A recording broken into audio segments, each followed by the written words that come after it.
Hi, everybody, and welcome to Pomeroy Art Academy. I'm your instructor, John Pomeroy, and I want to talk to you about timing charts. What are they, and how do we use them? I get a lot of questions on Instagram about, what are those? What are those little squiggly lines with numbers on the top right corner of your drawings? Well, those are timing charts.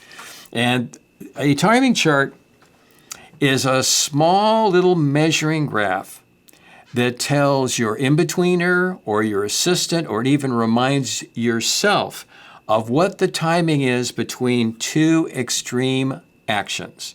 So if you got a drawing 1 and a drawing 5, where does drawing number 3 fit in between those two drawings? How can you know?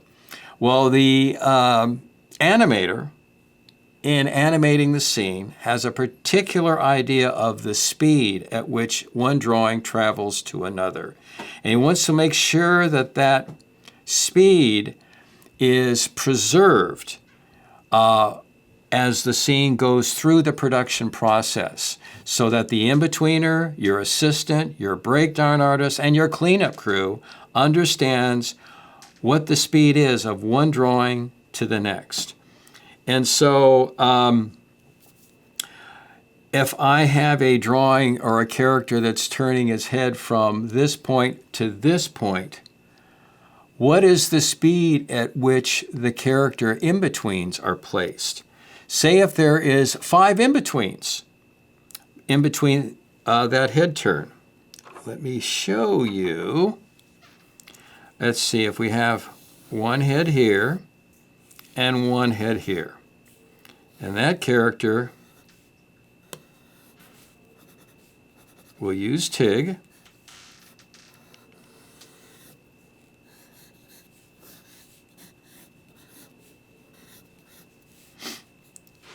And then he turns this way, still smiling.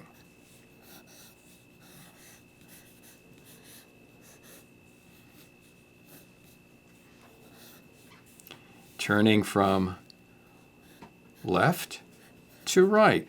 Say if this is drawing number 1 and this is drawing number 9. How are the in-betweens placed between those two drawings? What are the intervals?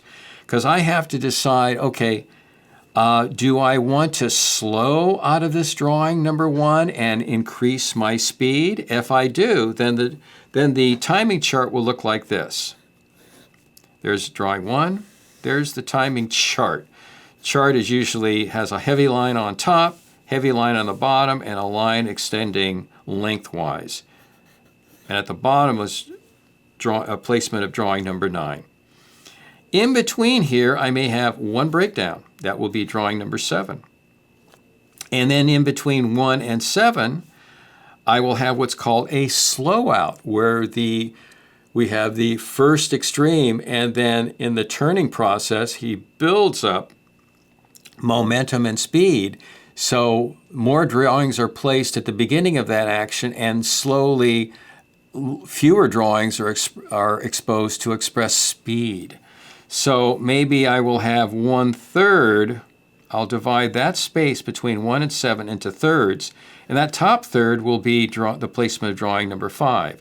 And directly in between drawing 1 and 5 is drawing 3. Now remember, animation drawings are usually shot on 2s for normal action. For high-speed action, it's on 1s, which means for normal action on 2s, it means one drawing for every 2 frames of film. And there are 24 frames per second for an animated scene.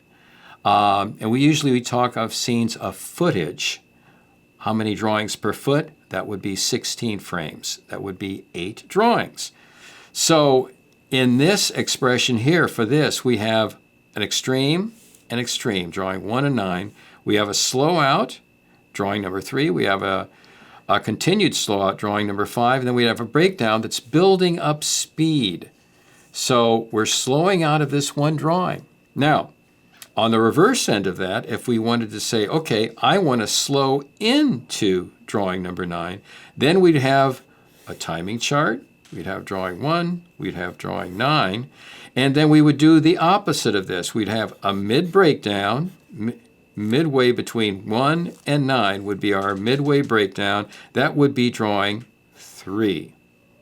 So we're slowing in. We've built up speed, we're getting fast, and then we're slowing down. When you slow down, you have more drawings. When you go faster, you have less drawings. So between drawing 3 and 9, we'll have a slow in. We'll break down that space between 3 and 9 into 3 equal parts. Usually we have a little squiggle line that indicates that. This will be drawing 5. And then in between drawing 5 and 9, we will have drawing 7. Now sometimes, some drawings will have 3 or 4 timing charts. For instance, if Tig moves quickly from drawing 1 to drawing 9, and his ears drag, and his hair drags, and his eyes are closed shut, for a real high-speed action, and he whips over here to drawing 9, then the ears would be on a separate timing chart. The eyes would be on a separate timing chart. For instance, the eyes, if they're closed on drawing, say, 5, and I want them to open, then that timing chart would be maybe a slow out. And that would be, let's see, between drawing 5 and 9, I would divide that by thirds, and it would be slowing out. So 7 would be slowing out of drawing 5, eye closed. The eyes would be pinched shut, and then drawing 9 would be open. So drawing 7 would be ever so slightly partially opened. And it would slow out of 5 and then pop open on drawing 9. So multiple charts will be for different elements of the body, whether it could be the ears or the eyes or even mouths that are speaking, clothing that are settling. So timing charts will convey to the whole production line how things are moving, how all of the elements of the characters are moving and what time intervals that they are moving at. Are they fast? Are they slow? Are they slowing out? Are they slowing in? Timing charts give all of that information. So hope that clears up for all of you who are starting out in animation. What is a timing chart and how do I use it?